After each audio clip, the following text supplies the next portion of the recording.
Está chegando na metade do estudo no Evangelho de Marcos, que a gente já está estudando já o ano inteiro praticamente. Vamos, aliás, desde o ano passado, provavelmente vamos encerrar em dezembro esse estudo. E nós vamos meditar nos textos de Marcos 8, de 1 a 26. Eu vou ler rapidamente. Diz assim: naqueles dias, outra vez, reuniu-se uma grande multidão. Visto que não tinham nada para comer, Jesus chamou os seus discípulos e disse-lhes: tenham compaixão desta multidão, já faz 3 dias que eles estão comigo e nada têm para comer. Se eu os mandar para casa com fome, vão desfalecer no caminho, porque alguns deles vieram de longe. Seus discípulos responderam: onde, neste lugar deserto, poderia alguém conseguir pão suficiente para alimentá-los? Quantos pães vocês têm? Perguntou Jesus. 7, responderam eles. Ele ordenou à multidão que se assentasse no chão. Depois de tomar os 7 pães e dar graças, partiu-os e os entregou aos seus discípulos para que os servissem à multidão. E eles o fizeram. Tinham também alguns peixes pequenos. Ele deu graças igualmente por eles e disse aos discípulos que os distribuíssem. O povo comeu até se fartar e ajuntaram 7 cestos cheios de pedaços que sobraram. Cerca de 4.000 homens estavam presentes. E, tendo-os despedido, entrou no barco com seus discípulos e foi para a região de Dalmanuta. Os fariseus vieram e começaram a interrogar Jesus. Para pô-lo à prova, pediram-lhe um sinal do céu. Ele suspirou profundamente e disse: por que essa geração pede um sinal miraculoso? Eu lhes afirmo que nenhum sinal lhe será dado. Então se afastou deles, voltou para o barco e foi para o outro lado. Os discípulos haviam se esquecido de levar pão, a não ser um pão que tinham consigo no barco. Advertiu-os Jesus: estejam atentos e tenham cuidado com o fermento dos fariseus e com o fermento de Herodes.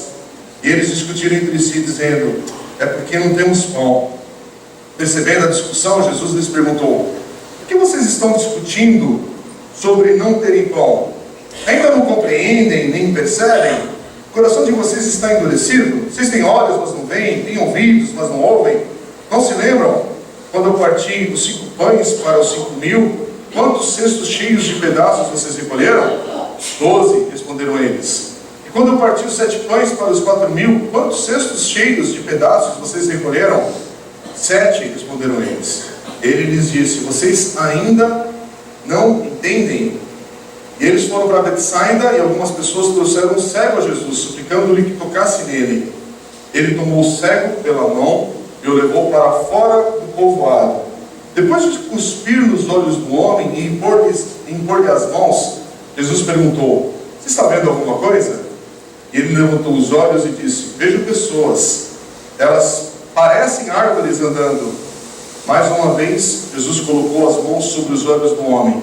Então, seus olhos foram abertos e sua vista lhe foi restaurada. E ele via tudo claramente. Jesus mandou para casa dizendo: não entre no povoado. Amém? Eu não sei como é o processo de aprendizado na tua vida. Como é que você aprende mais rápido? Em inglês, a gente costuma dizer que tem gente que aprende pelo ouvir, listening, né? Melhor do que speaking, melhor do que falar. Tem gente que lê melhor em inglês. Mas o fato que o processo de aprendizado de uma outra língua, por exemplo, você aprende pela repetição. Você tem que repetir várias vezes alguns exercícios, decorar mesmo algumas palavras e verbos, e enfim, isso dá bastante. É por isso que quando você começa numa escola de inglês, de espanhol, francês, qualquer língua estrangeira, você começa por onde? Pelo nível básico, pelo nível 1. Ninguém dá um salto e já sai no avançado. Outros exemplos de aprendizado por repetição quem tem filho sabe muito bem como é que a criança aprende a andar. Quer dizer, é por repetição, é por queda. Tem que aprender, tem que se esticar, tem que cair, tem que tentar de novo. E se o pai ficar tentando ajudar toda hora, vai ver que tem uma hora que fala: opa, chega, ele vai aprender, uma hora ele vai sair andando. Não precisa ficar preocupado: está caindo muito. Vai cair, vai repetir e uma hora vai aprender a andar. Você vai aprender a tocar um instrumento. Como é que você aprende a tocar um instrumento? Como é que você aprende a tocar bateria, tocar guitarra? Tem os meninos aqui que tocam bem. Você sai de um ponto inicial. Ninguém se entra numa bateria e já sai fazendo uns grooves, umas viradas aí loucas. Você tem que fazer o quê? Repetição. Quem não sabe paradido é né? Vou dar uma aula de música aqui hoje, né? E vai aprendendo a dominar aquela técnica até você fala, uau, que bateria, que sensibilidade, que groove, que levada. Mas como é que chegou lá, gente? Chegou repetindo os princípios, as coisas básicas. E aí, o que isso tem a ver com esse texto? É porque aqui, gente, mais uma vez, os apóstolos são como a gente nesse processo de aprendizado. Marcos, capítulo 8, do versículo 1, na verdade até o versículo 30, é uma história que está se repetindo. E eu queria que quem tem a Bíblia, ficasse com a Bíblia aberta agora para prestar atenção. Porque acabou de acontecer tudo isso em 2 capítulos atrás. Porque o processo de aprendizado dos discípulos é vendo Jesus fazer, ouvindo o que Jesus está ensinando e repetindo. E o pior é que eles ouvem, veem Jesus fazer e cai, e não aprende, e trava. E aí tem que, vamos voltar, vamos de novo, vamos para o processo. Na verdade, esse texto, é lógico que aqui dariam mensagens separadas, inclusive, mas eu queria dar ênfase nessa passagem, é justamente sobre a questão do processo de repetição que está acontecendo aqui, e da teimosia dos discípulos em aprender. E talvez hoje é uma manhã que você vai se identificar, porque eu me identifico, da teimosia dos discípulos, de ver tanta coisa que Jesus já fez até esse momento. Gente, a gente está chegando na metade do Evangelho de Marcos. Finalmente, hein? Ufa, vamos dar glória a Deus também por isso, né? Agora vamos para a reta final. Eu queria, inclusive, encorajar vocês, quem nunca leu, tem um livro do pastor Timothy Keller, que é A Cruz do Rei, se eu não me engano, que ele medita no Evangelho de Marcos. Se você não leu, um comentário, a primeira vez que está estudando o Evangelho de Marcos, ou quer um texto com um pouquinho mais de profundidade, mas uma leitura que é acessível, Timothy Keller. Se ele tiver um livro falando sobre trocar lâmpada, compra, porque vai ter alguma coisa que você vai aprender de Deus naquele processo. Esse homem tem sido usado por Deus assim de uma maneira fantástica. Inclusive ele se retirou agora do pastoreio lá da igreja Redeemer em Nova York, e vai se dedicar agora ao ministério dele de plantação de igreja com exclusividade, que ele já está com seus 67 anos, se eu não me engano, e é uma vida de um homem que dá para aprender muita coisa. Esse livro, A Cruz do Rei, é um comentário dos melhores para compreender o Evangelho de Marcos, se você quiser ir com mais profundidade nesse texto.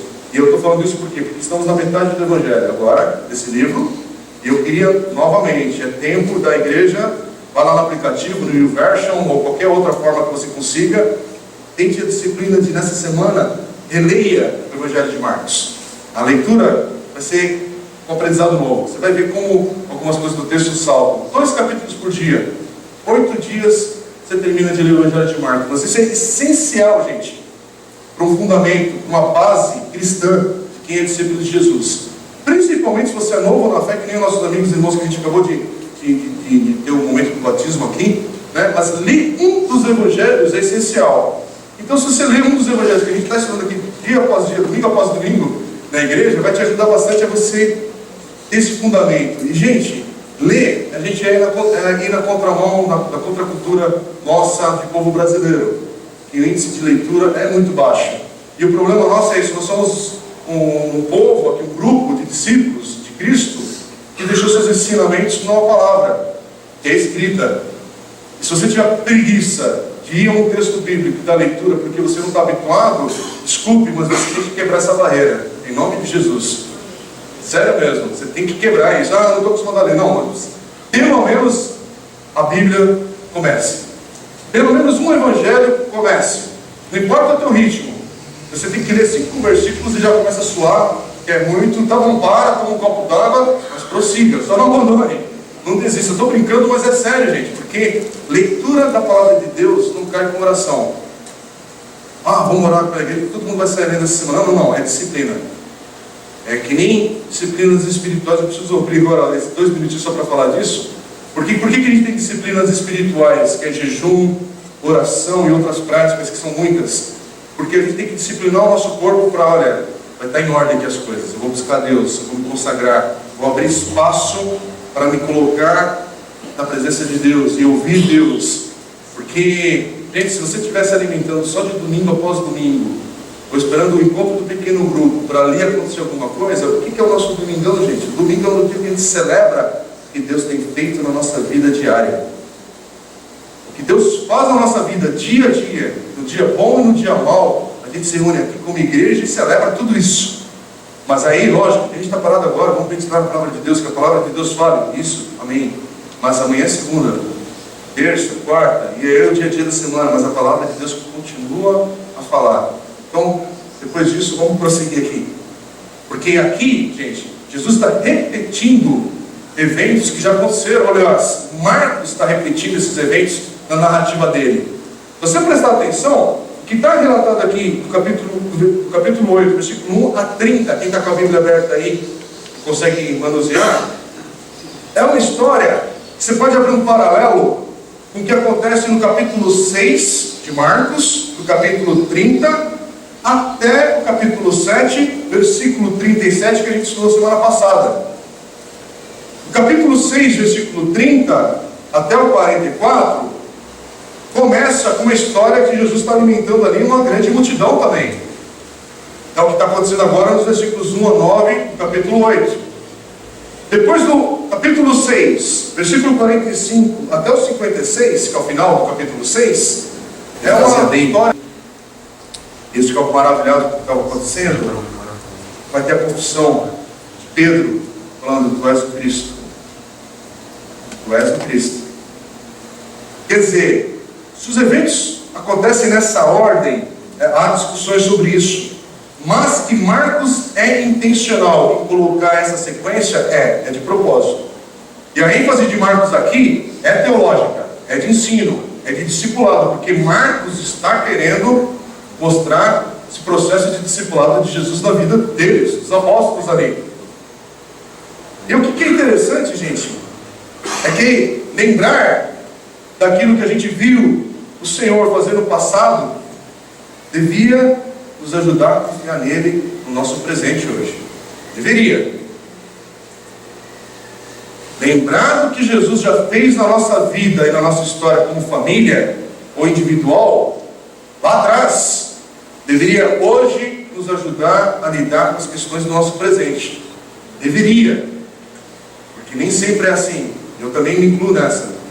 Nem sempre é assim. Só que o texto aqui mostra o quê? Que também não é assim na vida dos apóstolos. Ufa, não estou sozinho nessa. Infelizmente, não por uma coisa boa, mas por uma coisa de vida, de gente, de ser humano. Essa circunstância que a gente tem até é tão triste, porque o versículo 17 que a gente leu hoje, do capítulo 8, que é o texto que a gente está meditando, diz ali que muitas vezes a gente se torna pessoas esquecidas e com o coração endurecido, apesar de tudo aquilo que Jesus já fez na nossa vida. Ainda assim a gente é capaz de gerar na nossa vida um coração que, em vez de mais leve, mais grato, e um coração de pedra. Principalmente pessoas que vivem no ambiente da religião, pessoas que crescem no ambiente da religião. E o que fica claro nessa passagem, e na passagem que a gente está lendo hoje, do versículo 1 a 26, gente, é que, e eu queria que você guardasse isso, é que algumas vezes, e essas algumas vezes são várias vezes, na verdade, mas vamos dizer assim, algumas vezes, simplesmente a gente não consegue compreender Jesus.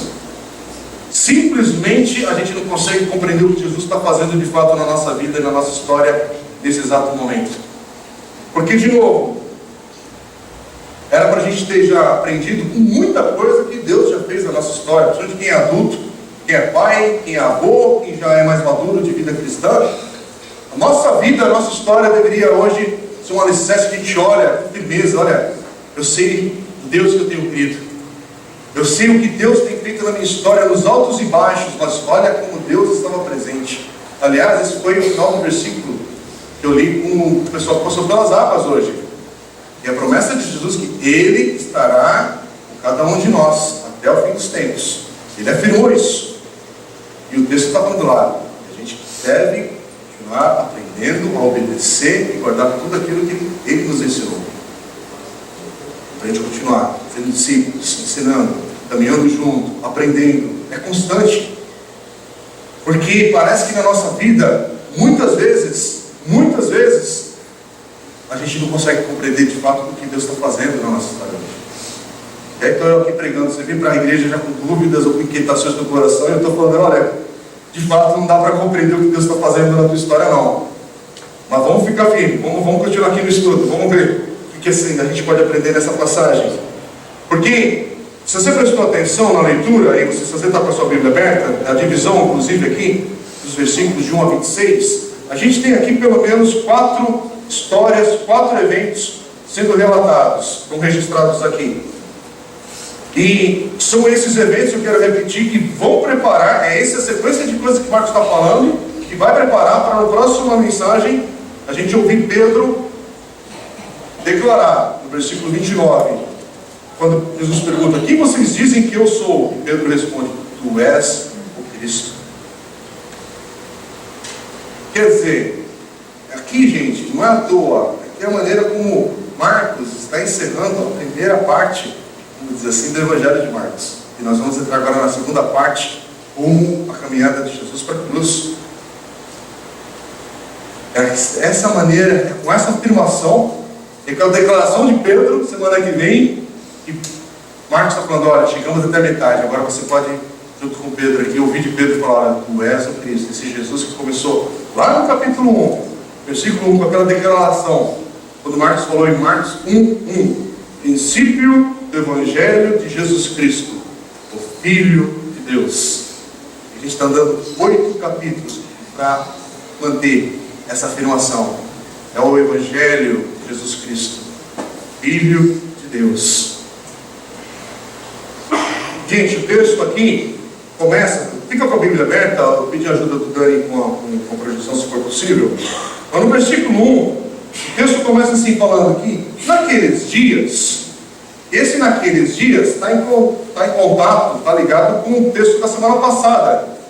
A gente leu no capítulo 7, que termina o capítulo 7, versículo 31, cita ali, que Jesus e os discípulos estão nessa região chamada Decápolis, que não é uma região de judeus, é uma região de gentios, são aqueles que não são judeus, tá? E é nessa região que Jesus está agora.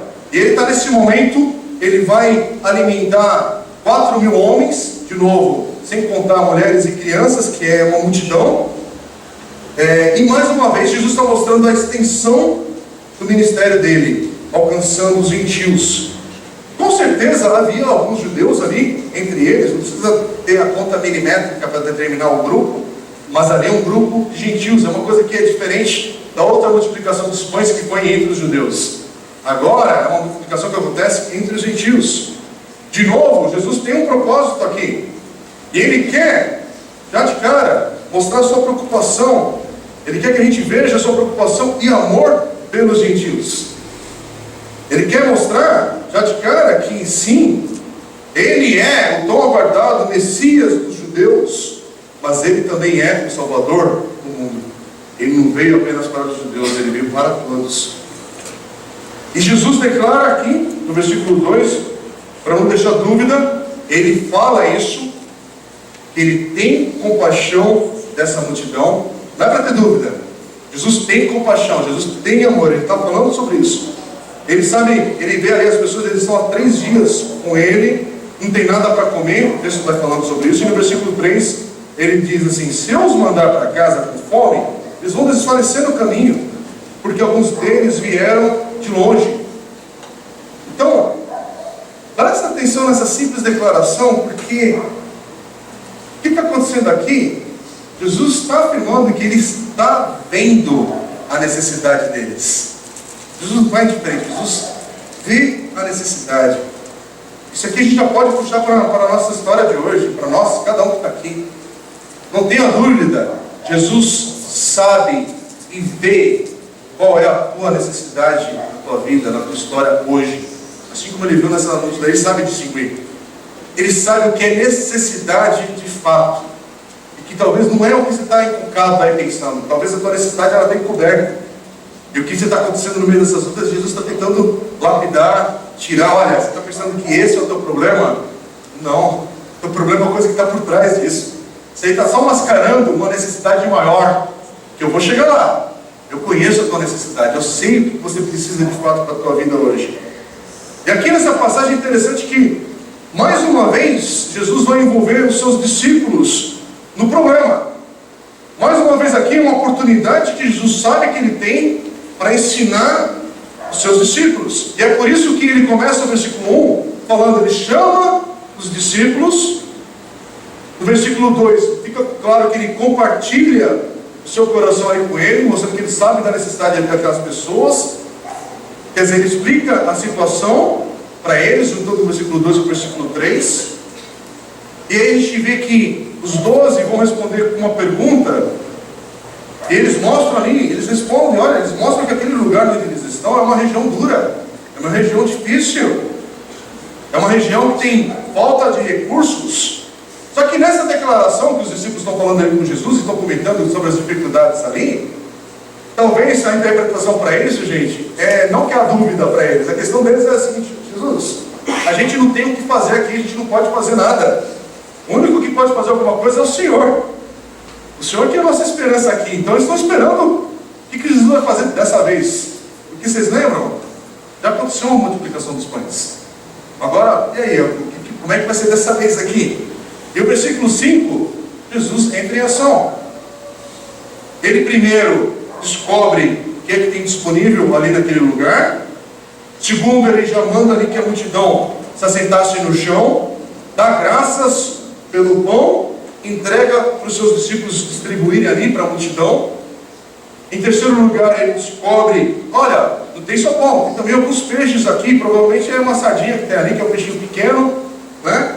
Mas ele descobre que tem peixes ali também disponíveis. Aí ele novamente lhe abençoa, dá graças por esses peixes e fala para os discípulos, vai servir o povo, vai servir essa multidão.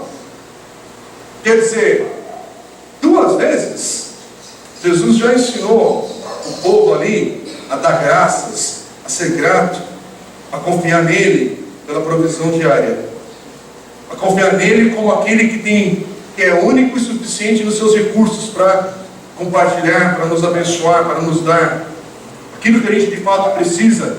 Vem do Senhor. Então dê graças, reconheça, agradeça. E o texto diz que o povo vai comer, o povo come até se fartar, e aí os discípulos, eles vão reunir ali no final 7 cestos cheios de pedaços que sobraram. Está citado no versículo 8.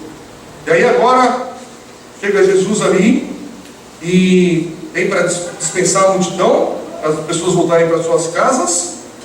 Quer dizer, aqui, gente, é mais um dia na vida de Jesus. Aqui é mais um momento de Jesus com o povo ali, em contato e agindo e fazendo. E mais uma vez a gente vê que um pouco se torna na mão de Deus. Se a gente reconhece que Jesus é o Deus, Criador de todas as coisas, um pouco se torna muito nas mãos do Senhor. Mas aí, gente, presta atenção no que está acontecendo. Jesus já fez o milagre. Eles já estão fartos, eles comeram. Mas parece que ainda assim não compreenderam. Ainda assim, apesar de todas as evidências, eles ainda assim não compreenderam. É por isso que na sequência, Marcos vai contar essa segunda história, versículos 11 a 13, que de novo ali mais um confronto de Jesus com os fariseus. E rapidamente, apesar de todos os milagres, apesar de todo o ensino de Jesus, apesar de toda a evidência que eles têm de que Jesus é o Messias, eles rejeitam o que vem, eles rejeitam o que estão escutando, eles parecem, olha, apesar de tudo isso que está acontecendo, a gente não consegue entender, a gente não consegue de fato se importar com o que está acontecendo, porque não tem ligação, não consegue ligar uma coisa com a outra, não consegue dar sequência e afirmar que, olha, Jesus é o Messias. Você não consegue ouvir essa afirmação do grupo desses líderes espirituais, desses mestres da lei. E aí entra esse diálogo deles com Jesus, e aí Jesus fala, peraí, Vocês querem um sinal? Então leiam as Escrituras. Escutem aquilo que eu estou falando, que eu estou ensinando. Escutem as minhas palavras. Veja aquilo que eu faço, que eu estou fazendo. Porque se vocês não conseguem ver Deus agindo através de mim, que outra evidência vocês vão querer ter? Que outro sinal que eu vou fazer? Quer dizer, essa exigência que os fariseus estão fazendo aqui para Jesus fazer mais alguma coisa, na verdade, é a afirmação da incredulidade que já está no coração deles. Aqui são pessoas que são incrédulas, não querem crer, não. Quer dizer, são líderes que estão fisicamente, estão ali próximo de Jesus, mas o coração está longe, gente. Então, você pode estar aqui presente aqui nesse culto e tal, a gente está aqui conversando sobre a Bíblia, a palavra, mas o coração está a milhas de distância, está longe. Quer dizer, este grupo dos fariseus, eles não são os únicos que não compreendiam. Isso aqui é interessante, sabe por quê? Porque você chega nesse ponto e fala assim, uau, que pessoal ignorante, que pessoal duro. Só que na sequência é interessante porque os discípulos também parece que não estão compreendendo. Vai ter um diálogo agora a partir do capítulo 14 até o versículo 21. Eles vão entrar nesse assunto de novo, sobre pão, sobre fermento, essas coisas. O que está acontecendo, Jesus? E Jesus tem que olhar para essa turma que está andando com ele, que é próximo dele, e continua não compreendendo. Só que há uma diferença entre o coração dos fariseus, os líderes religiosos, e dos discípulos. Porque apesar dos discípulos não compreenderem, parece que eles estão fazendo algum progresso. É devagar, mas eles estão dando mais um passo. É devagar, porque os fariseus já estão na direção errada, já estão no caminho que está fora. Mas os discípulos, devagar, mas eles estão caminhando. Eles têm ainda muitas milhas ainda para percorrerem. Próxima parte aqui do Evangelho de Marcos. Mas eles estão andando. E é interessante porque, para a gente, é a mesma coisa. Como os discípulos, muitas vezes a gente vê Deus agir poderosamente na nossa vida, na nossa história, na vida de um familiar. A gente ouve o testemunho, vê que a vida da pessoa mudou e ela está acreditando na mudança para Jesus. Mas ainda assim, parece que a gente tem dúvida, dificuldade para compreender, tem dificuldade para, de fato, confiar em Jesus. E aí, a gente vem para essa reta final, que parece que está desconectado, mas não está, gente. Versículo 22 a 26. Essa cura desse cego está aqui nessa sequência. E por um lado, você pode aprender várias questões aqui, né, nesse texto, mas o que eu quero enfatizar hoje é que esse versículo aqui, aliás, esse evento, a cura desse cego, na verdade tem muito a ver com o caminhar dos discípulos, sabia? Aqui está mostrando esse caminhar espiritual dos discípulos com Jesus. Jesus, você tem dúvida que Jesus podia ter curado o cego imediatamente, instantaneamente, como ele já fez? Aliás, se você lê o Evangelho de Marcos, só que aconteceu até agora, vai acontecer mais coisa ainda. Mentira. Para que Jesus vai fazer isso? Que Jesus vai pegar esse cego pela mão, levar para fora do povoado, vai cuspir nos olhos do homem, que coisa esquisita, e pôr as mãos aí perguntar, e aí o cego parece que ainda está, peraí, ó Jesus, eu tomo café da manhã hoje, está fazendo um milagre pela metade, estou embaçado aqui, toma vitamina C, ora agora forte, faz uma oração aí forte, Senhor, para essa cura bem completa, porque já ficou metade, né? É que nem a pessoa que entra para onde andar e sai manca, né? Já pensou Jesus fazer isso? Já pensou Jesus fazer uma coisa pela metade? Peraí, então, tem alguma coisa aqui que não é bem assim, que Jesus poderia ter curado esse cego instantaneamente. Se ele não faz isso, é porque tem alguma coisa aqui para a gente aprender. Se Jesus não fez isso, porque Jesus não é um showman, ele não está ali para fazer gracinha, ó, você é cego, agora eu vou te dando, agora você é míope, agora você vai ter não sei o quê, até chegar na cura completa. Não é só para brincar, para fazer de conta. Não, não. Se Jesus não curou esse cego, é porque Jesus quer que a gente aprenda alguma coisa. Tem algo aqui para a gente, como discípulo de Jesus, colocar em prática. Eu não sei se você consegue fazer um paralelo, porque os discípulos, gente, eles são muito devagar para compreenderem e verem que Jesus de fato é o verdadeiro Messias.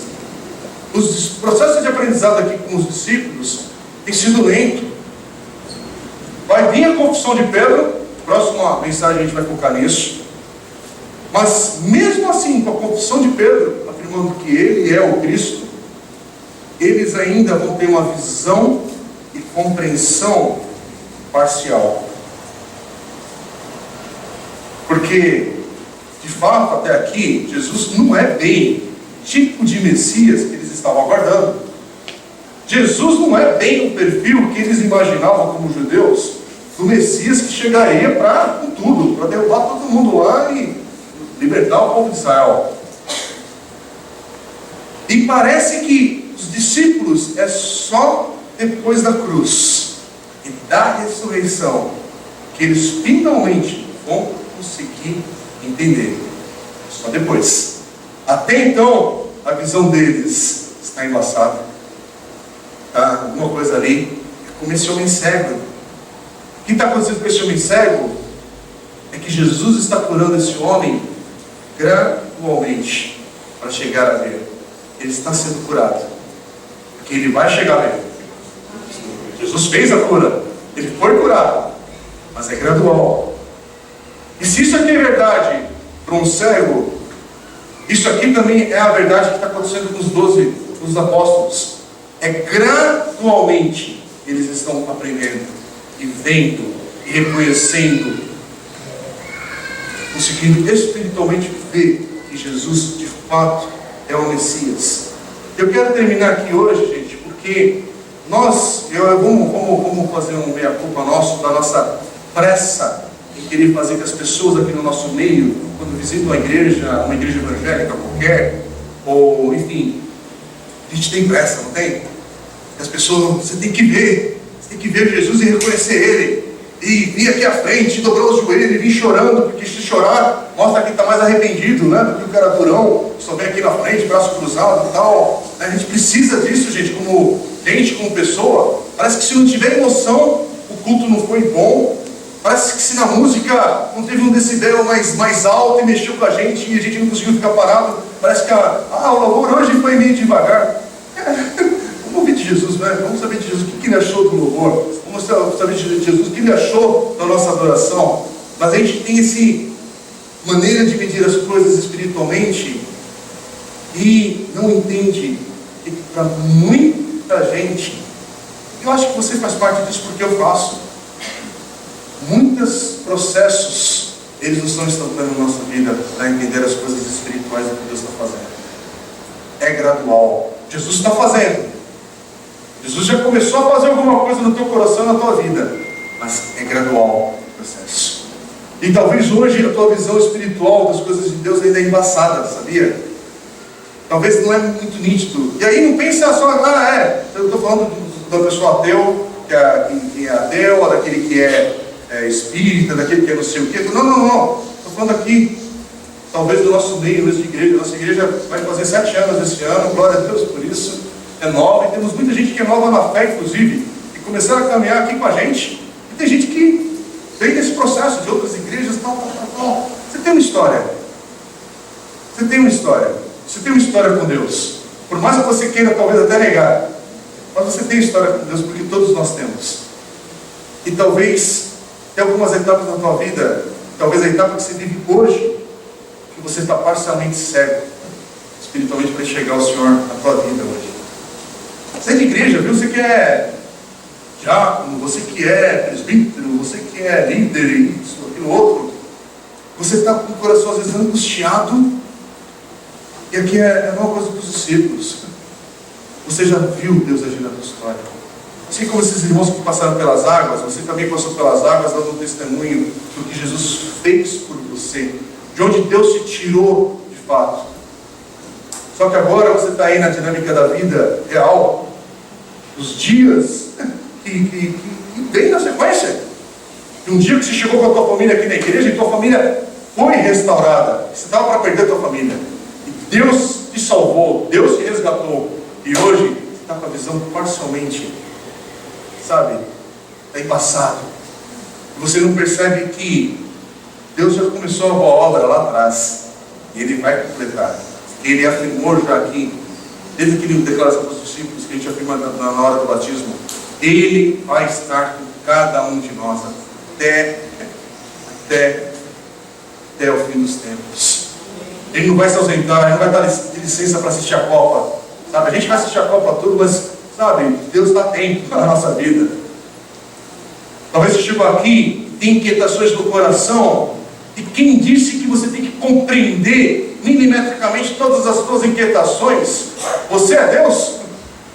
Você é o Senhor que Deus tem que prestar contas? Porque, olha, eu tenho que falar com o irmãozinho ali hoje, porque você sabe, né? Ele é importante na cidade, ele é isso, aquilo, outro. Ai de mim, se não tiver ele ali na igreja, no domingo, né? E aí, sabe, peraí, que inversão de coisa é essa? Que inversão de valores é essa se a gente não se aproxima de Deus com um coração humilde, um coração quebrantado e que reconhece, Senhor, tem muita coisa que eu não compreendo. Deus, tem muita coisa na vida que eu não entendo. Eu penso entender quando eu vejo operar outra coisa. Uau! Você já teve essa sensação? Uau, se eu tivesse tomado tal decisão naquele momento, olha o que teria acontecido. Hello, sozinho nessa? Querem jovens ou homens maduros hoje? Você já não orou para Deus te dar aquela menina? Porque eu já fiz essa oração, Senhor, é ela. E Deus me livrou. Hoje eu falo, oh, que livramento do Senhor. Né? Que hoje eu oro para minha esposa e falo, Senhor, o que eu estava pedindo? Né? E ficou angustiado, chorou, emagreceu. E aí hoje você fala, oh, imagina se Deus tivesse de fato me respondido da maneira de compreensão parcial que eu tinha na minha vida. Não é verdade? Todos nós já fizemos alguma. Eu vou lá, vou orar. Vão ser 7 semanas de oração e jejum por aquela causa. Aí quando passa, você descobre que aquela causa era errada. Fala, uau, que besteira. Mas não é que você perdeu tempo. É aprendizado. É vida. É aprender a discernir as coisas, mas trazer de novo para o lugar certo. Falar, Senhor, isso é para compreender isso totalmente. Com isso, eu não quero dizer e ignorar que a gente não precisa sentar às vezes para discernir nossa vida, decisões e momentos. Não, discernimento a gente precisa sempre. Mas mesmo assim, gente, pode ser que a gente esteja com a visão parcialmente embaçada. E a gente pensa que porque a visão está parcialmente embaçada, que a gente não vai conseguir enxergar mais adiante com clareza. Já pensou se esse cego aqui falasse assim, Senhor, o que o Senhor está fazendo? Pedir cura, é para ser curado. Como é assim que eu estou vendo tudo embaçado agora? Tudo bem, entre não ver nada e ver vultos, já é um avanço. Mas, talvez você não está entendendo nesse momento, mas a cura está chegando. A cura está chegando, a libertação está chegando, a vitória está chegando, sim. Então, gente, hoje eu queria deixar essa palavra como uma palavra de esperança para cada um de nós, porque a verdade, a palavra de Deus nos diz, é que, olha, tem muita coisa que a gente vai continuar não compreendendo. Irmãos, toda a clareza para nós que somos brasileiros, o momento que o nosso país está passando, você pensa que compartilhar Twitter e Facebook traz compreensão para a problemática tão profunda que a gente está vendo agora na nossa nação? Por isso, por favor, não estou falando que você não deve compartilhar ideias, faça da maneira respeitosa que você possa fazer, que possa dar bom testemunho com isso também, mas tem coisas que a gente não compreende, tem coisas que a gente não tem uma expertise ali para falar, olha, é a minha praia e tal. Não, eu sou limitado, sou homem finito, sou um homem finito, eu tenho limites. Eu tenho limites por causa da minha formação, por causa da minha vida, por causa dos meus recursos, por causa da minha saúde, por causa de quem eu sou. Eu tenho limites. Que evangelho é esse que prega uma geração agora que é, opa, que isso? Você vai quebrar a cara. Por quê? Porque a vida, olha para os discípulos. Se tem um grupo de gente que é para a gente aprender, gente, é com os discípulos. E esse texto, essa passagem que a gente está vendo agora, essa sequência aqui, para a gente olhar assim, e aí, o que acontece? Olha, o que acontece é isso. Tem muita coisa que a gente não vai compreender plenamente, mas é o Senhor que está nos dirigindo. Tem muita coisa que a gente não sabe, mas o Senhor está conosco. Olha, tem muita coisa que eu não sei, gente. Semana passada, 2 semanas atrás, eu estive visitando, assim que eu voltei de viagem, fui visitar uma irmã muito querida minha, que tem um grande carinho e respeito por ter vivido minha adolescência toda na casa dela, vivendo com ela, com os filhos. Eu tenho um amor tremendo pela família. E estava na UTI, no Hospital Mário Covas, desenganado pelos médicos ali, câncer terminal. Aí chega lá, vai fazer o quê? Levanta, que tem que ter uma oração de fé. Qual oração de fé que você tem ali? A oração olhar para aquilo ali e falar: Senhor, eu não compreendo, mas tem misericórdia. Senhor, eu não compreendo, mas o Senhor está aqui, mesmo nesse leito de morte. Porque a morte está, a vida é cheia de morte, mas mesmo ali, se a morte vier, do outro lado é o Senhor que puxa. É o Senhor que dá a mão e fala: seja bem-vindo, meu servo bom e fiel, meu filho amado. É o Senhor. Gente, onde está o medo no teu coração hoje? Coloca diante do Senhor hoje e reconheça: Senhor, esse medo aqui é porque tem coisas que eu não compreendo. Mas, Paizinho, quero me aproximar do Senhor hoje com o coração reconhecendo: Pai, para quem eu posso correr? É o que os discípulos fazem no início dessa passagem, gente. Ali você pode pensar que é falta de fé, mas por outro lado, ali eles falam assim: olha, Jesus, de novo, tem uma multidão, uma situação que a gente não tem o que fazer. Só o Senhor pode fazer, não tem recurso aqui. Não tem. Só o Senhor pode fazer algo. Então, faz algo, Senhor, porque se vier do Senhor, já basta. Já é suficiente. Irmãos, eu não entendo, não sei qual é o momento dos processos de Deus na tua história. Eu já compartilhei aqui na igreja semana passada, falo de novo. Gente, a vida de cada um que está aqui é complexa demais, é rica demais, é profunda demais. E eu preciso ter muito respeito para não chegar aqui e falar assim: cara, uma oração só, ou só aqui, agora finalmente você chegou na igreja certa. Finalmente você vai dar um jeito na tua vida. Não, misericórdia. A única coisa que eu posso te apresentar é Jesus. E falar: fica firme com Jesus. Fica firme com este que é o Cristo. A gente, semana que vem, a ênfase vai ser sobre essa afirmação de Pedro. E Pedro vai afirmar tudo isso porque ele está vindo, está acompanhando essa história. Agora, peraí, gente, para tudo. Está acontecendo isso aqui, e é Jesus que está fazendo? Ele é o Cristo. Ele é o Filho de Deus. É Ele que a gente está falando aqui o tempo todo, gente. Então, nessa hora, vamos orar. Vamos colocar nossa vida diante do Senhor. Coloque a tua necessidade, coloque o teu coração, coloque o teu medo, coloque a tua frustração diante do Senhor. E, se for possível, se esse é o caso, reconheça diante do Senhor. Fala: Senhor, tem coisas que eu não compreendo, tem coisas que são grandes demais para mim, mas eu confio no Senhor. Pela palavra eu vejo o teu caráter, eu vejo o teu amor, eu vejo a tua provisão diária. Ele provê, Ele cuida, Ele nos ampara. E Deus está aqui hoje, olhando para você. Ele enxerga a tua necessidade. É Ele que vai suprir esta necessidade do teu coração. Se é emocional, se é material, se é alguma coisa concreta aí que tem que acontecer, mas que essa provisão venha do Senhor. Então vamos consagrar isso ao Senhor agora. Pai querido, queremos orar nessa hora, Pai, em resposta à tua palavra, Deus. Senhor, tem muitas coisas que a gente não compreende, mas tem uma que fica clara, que é o que Jesus fez por cada um de nós. É o que Jesus já fez na cruz. É o que Jesus fez, Pai, mostrando o teu amor, que é tão grande, Pai, tão grande por cada um de nós. E hoje, Pai, tudo que estamos fazendo aqui é em resposta a esse amor. Eu quero pedir, Deus, hoje, Deus, onde há medo, onde há angústia, onde há algo que ameaça afastar pessoas aqui da tua presença, Deus, intervém, Senhor. Socorre, meu Deus, que teu Espírito Santo possa vir de uma maneira que é sim sobrenatural, Pai. Mas traga a certeza da tua presença, a certeza do amor do Senhor que nos acolhe, de um Deus que nos quer bem. Que a tua salvação hoje, Pai, possa alcançar aqueles que estão perdidos. Que o teu amor possa alcançar, Deus, casais que estão à beira da separação. Que o teu amor possa alcançar famílias que estão brigadas. Que o teu coração, o teu amor possa alcançar hoje, Deus, pessoas que estão aflitas, Deus. Tem misericórdia, Pai. Estamos orando aqui por causa de Jesus e temos acesso a Jesus para orarmos, para interceder por nós. E é isso que estamos fazendo, reconhecendo, Pai, que muitas coisas nós não compreendemos, mas a gente se rende. Nós nos rendemos ao Senhor hoje, dando honra, glória e louvor ao Senhor. Amém. Glória a Deus.